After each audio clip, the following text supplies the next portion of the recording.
After years of using Google to successfully search for everything from song lyrics to pot roast recipes, it appears we finally learned that there's one thing that Google can't find: a winning strategy for their now defunct streaming game service, the Google Stadia. Launched by one of the largest and most ubiquitous names in technology on the planet, Stadia promised to deliver a AAA gaming experience that could compete with the likes of Microsoft and Sony, Nintendo, and Steam, all without the expensive price tag of a console or a high-end gaming PC. The good news is that Google's take on a streaming service seemed to deliver on many of its promises, allowing participants to play many of gaming's most prestigious titles anywhere they choose to play. Bad news is that after 3 short years, Google's dream of owning a piece of the lucrative gaming marketplace it's over.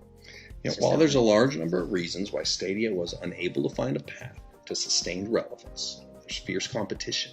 They launched before all of their features were available.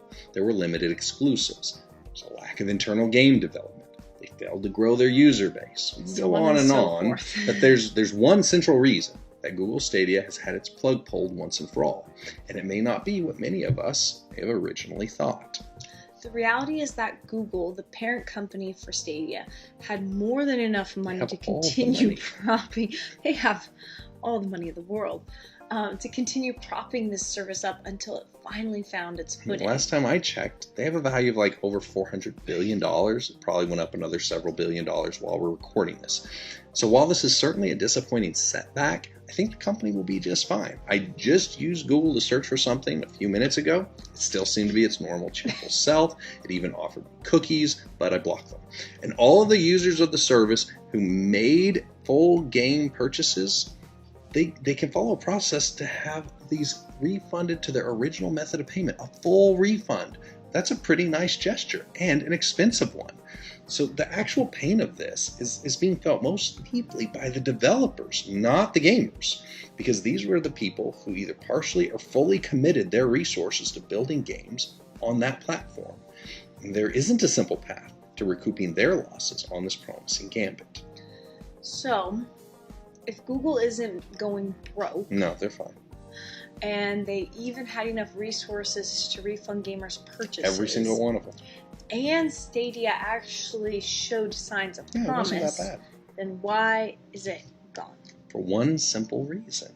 Google didn't accurately count the cost of this endeavor from the onset of the journey. So once Stadia reached a point that was more than Google was willing to continue to invest, it was easier for them to simply pull the plug, count their losses, and move on. And while the gaming world will briefly pause to mourn yet one more abandoned platform, it will trudge on. Stadia will forever exist as a mile marker on a road that nobody travels on anymore. And it will serve as a very expensive reminder that even those with the deepest of pockets, failing to properly count the cost only ends in heartbreak and loss. Counting the cost can be a challenging part of our real-world lives as well, especially when it relates to our spiritual commitments. It can be easy as believers in Christ to mistakenly intertwine the concept of grace being free, which it is, with the act of following Christ, which carries the exceptionally high cost of absolute surrender, which you see in Luke 14:33. But the idea of cost can be quite misunderstood because of the nature of how we tend to perceive transactions in general. In Luke 14:27-33, we hear Jesus saying, "Whoever does not bear his cross and come after me cannot be my disciple. For which of you, intending to build a tower, does not sit down first and count the cost, whether he has enough to finish it, lest after he has laid the foundation and is not able to finish, all who see it will begin to mock him, saying, 'This man began to build and was not able to finish.' Or what king, going to make war against another king, does not sit down first and consider whether he is able to meet with 10,000 him who comes against him with 20,000? Or else while the other is still a great way off, he sends a delegation and asks conditions of peace. So likewise, whoever of you does not forsake all that he has cannot be my disciple." This is certainly not a series of verses that tend to get, put on a t-shirt or bumper sticker. But it is as important as any of the messages that Christ shared with those who wanted to follow him.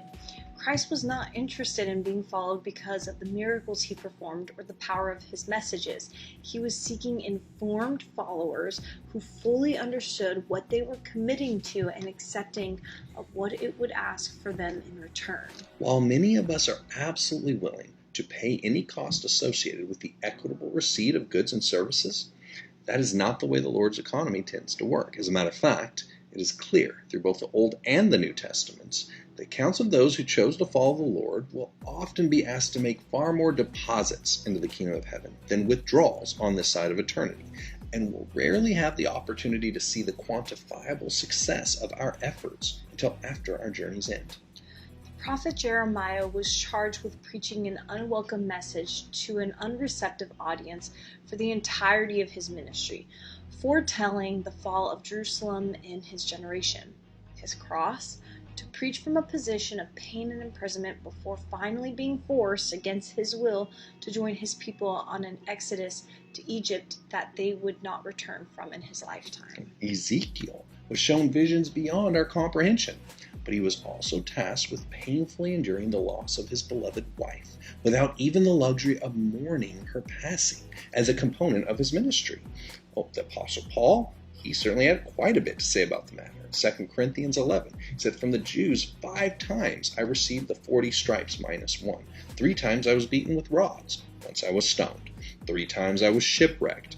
A night and a day I've been in the deep, in journeys often, perils of waters, robbers of my own countrymen, Gentiles, in the city, in the wilderness, in the sea, in perils among false brethren, weariness and toil, in sleeplessness, often, in hunger and thirst, in fastings often, in cold and nakedness." Sounds like a terrible Dr. Seuss poem. "Besides the other things will come upon me daily, my deep concern for all the churches." It's a lot. It's a whole lot. That's more than I've ever been through. It would be a terrible LinkedIn profile. Oh my goodness. All right, so let's get back to Google for a moment. Obviously, they knew that launching an entirely new streaming platform would neither be cheap nor easy. They were prepared to invest into the concept, but it was with an expectation of seeing a new revenue stream develop that would indicate it would offset the costs and eventually turn into profits. Their entire strategy was predicated on an assumption of success within certain targeted measurements, and when counting the cost, they did not accurately prepare themselves for the amount of time or the depth of the expense it would take to achieve them. When the cost of the moment became too high, they simply closed up shop. And while that sounds like good business sense, if they had properly read the room, they would have known this eventuality was coming, and they would have either never launched in the first place, or they would have done a better job preparing themselves for the inevitable storms that were on the horizon before taking on such a task. And within the sad fall of this promising service is a critical lesson for us all. While our forgiveness of sins and reconciliation with the Father is a free gift of grace that we can never earn, Jesus was always abundantly clear with all who would choose to follow him that walking this path would come at a cost. While that cost will be measured differently for each of us, it will always come in the form of a cross that we must choose to carry.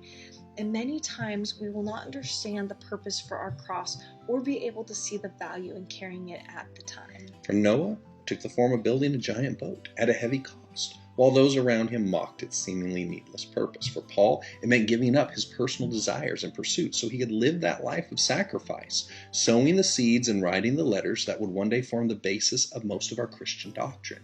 David said it best when he declined to follow a path without price in 2 Samuel 24, when he said, "I can't offer my God a sacrifice that cost me nothing." Launching the Google Stadia was always going to be an uphill climb, and as their fellow gaming competitors have found, we must be prepared for multiple losing seasons before finding lasting success. And companies like Microsoft have endured massive losses for years in order to build the Xbox brand and marketplace. Steam had to completely rebuild the concept of a PC marketplace at their own cost to provide an infrastructure that was previously non-existent. Nintendo had to thwart numerous hungry competitors and constantly innovate to remain competitive, while Sony found their path to relevance through massive investments into their gaming architecture that often didn't pay off until the following console launch. And our Christian walk follows the exact same expectation. While His grace is completely free, following Him always comes at a cost, not because He is charging us, but because if we are following in His footsteps, then we will find that they will lead us on an identical journey of selflessness and sacrifice that He took during His path on this earth. To avoid the mistake that Google made with Stadia, we must count the cost and accept there will be many parts of our journey that don't result in the level of measurable success that we had hoped for or planned on in the time frame we anticipated. Like a trip to the grocery store, when we look at our receipt and feel that what we're walking out with isn't immediately equivalent with the cost that we're paying. We can't expect immediate returns on earth for investments we're making into heavenly places. For many of us, following the Lord's will may feel like we are investing our time, our efforts, and our lives into areas of seemingly diminishing returns. As His servants, we may devote our time and energy into projects that seem to only absorb our efforts and offer very little in the form of reward or even acknowledgement. But it is the purpose of a vessel to be filled up for the purpose of being poured out, as many times as is necessary for its purpose to be completed.